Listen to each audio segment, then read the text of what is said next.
سپر بر تیر شیطان لعین است، اجابت بهترین یار و قرین است.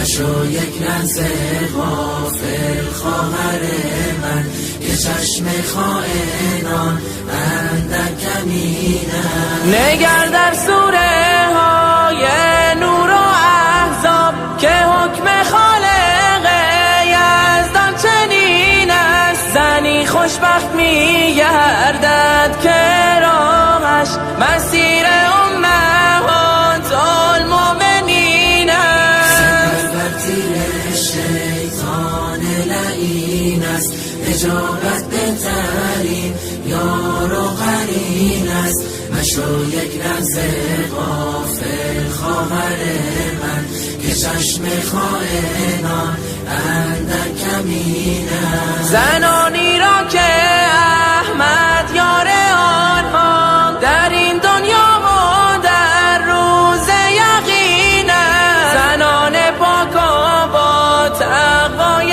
عالم، گواه طهرشان نور مبین است. سپر بر تیر شیطان لعین است، اجابت بهترین یار و قرین است. مشو یک لحظه غافل خواهر من، که چشم خائنان اندر کمین است. همانا اسوه زن در حجابند، زنی که تابع اسلام و دین است. تو هم خواهر اگر دوری از ایشان، بیا برگرد راه چاره همین است. سپر بر تیر شیطان لعین است، اجابت بهترین یار و قرین است. مشو یک لحظه غافل خواهر من، که چشم خائنان اندر کمین است. اسیر ظاهر و رنگ و هوایی، گمان کردی که خوشبختی همین است. خوشی و لذت پوچ گناهان، تقاص و سختی اش زیر زمین است.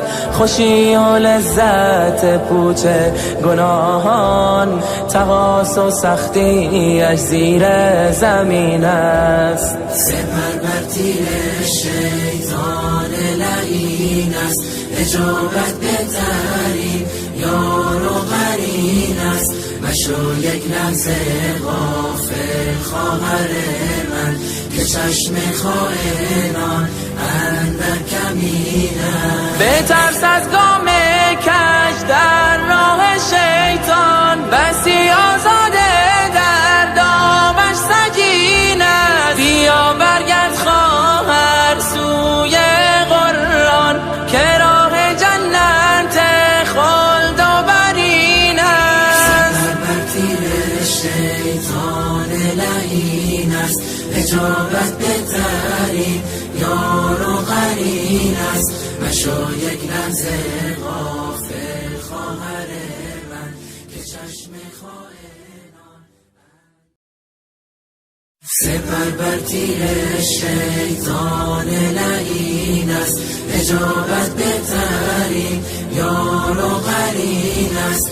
مشو یک لحظه غافل خواهر من، که چشم خائنان اندر کمین است. نگر در سوره های نور و احزاب، که حکم خالق یزدان چنین است. زنی خوشبخت می گردد که راهش مسیر امهات المؤمنین است. سپر بر تیر شیطان لعین است، اجابت بهترین یار و قرین است.